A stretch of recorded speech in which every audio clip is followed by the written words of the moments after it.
Hello again, this is Neil Harmsworth, and this is part 2 of a message called Why Transformational Life Coaching Works.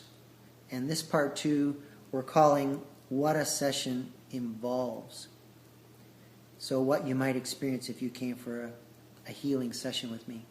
But let me start with this little word picture. So let's say you go out camping with your family. You get to this great campsite. You suss it all out. You put the tent over here, the picnic table over here, get it all set up. Takes about 3 sweating hours. And then you light the fire pit. So you put on wood, paper, kindling, you light it all up and it gets going really nicely.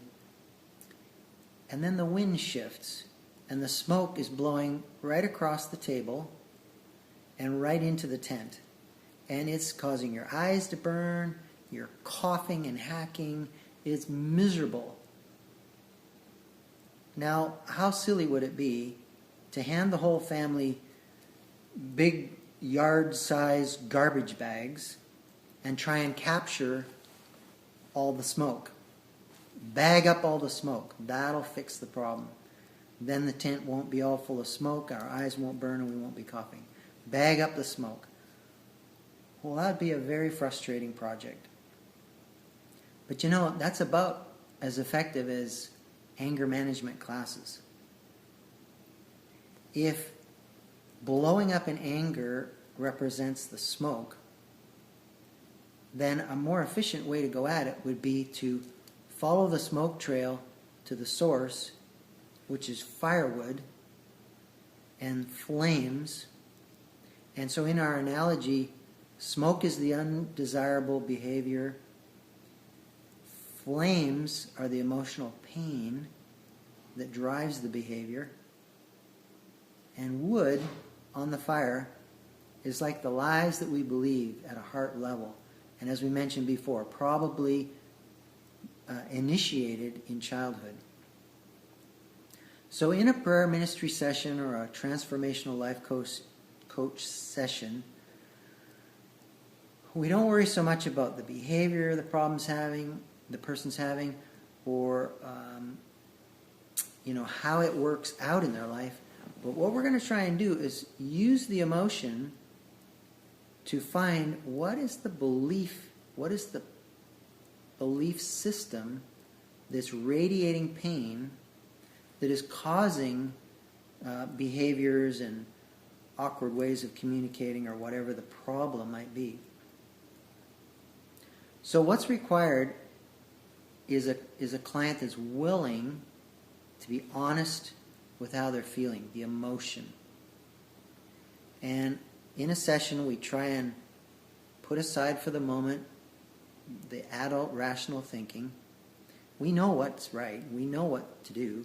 We just can't do it. We need to get at the reason. So we put aside the rational thinking, and I have the client feel that pain, and let's put aside the present, what's going on maybe in your marriage or your job or whatever, but own the pain. It's your pain. It's your emotion. Other people don't cause you to have emotion. It comes from within. Even if the person is mistreating you or whatever, it's your emotion. So we use that. So if they'll be willing to be honest and feel at a heart level, we use that as the trail to follow back into their belief system. Again, usually 0 to 10 years of age is where we find identity-based lies.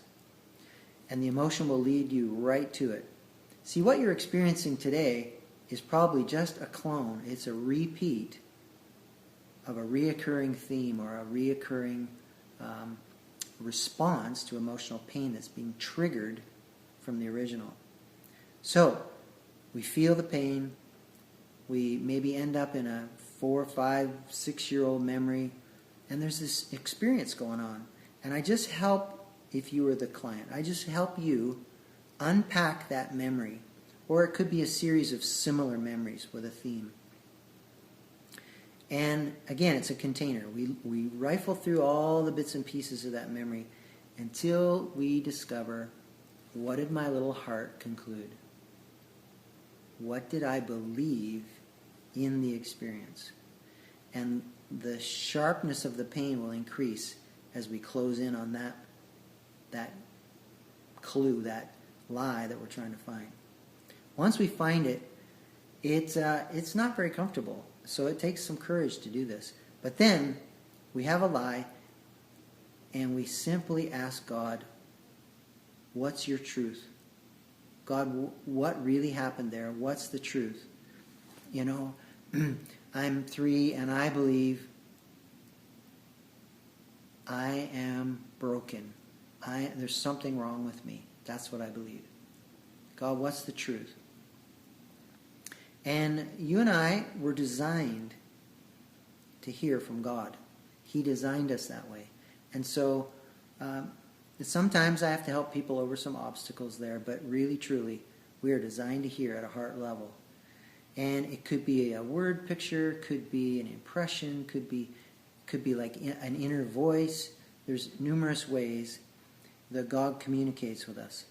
But when He does, kaboom, instantly everything changes.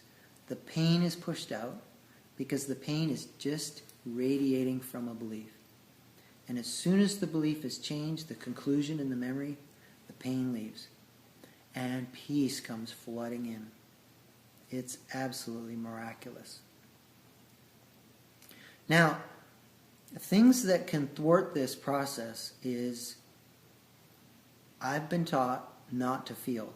If I have my emotions completely shut down, this method won't work.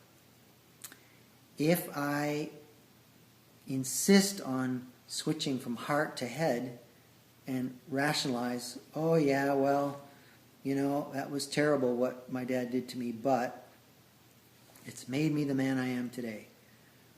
Well, great, but that won't heal you. That's just up here. You're still packing pain. So this is the focus, and the emotion is the way to get to the solution.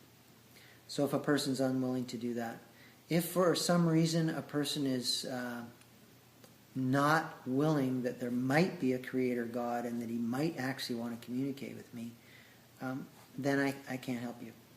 But other than that, it'll work every time.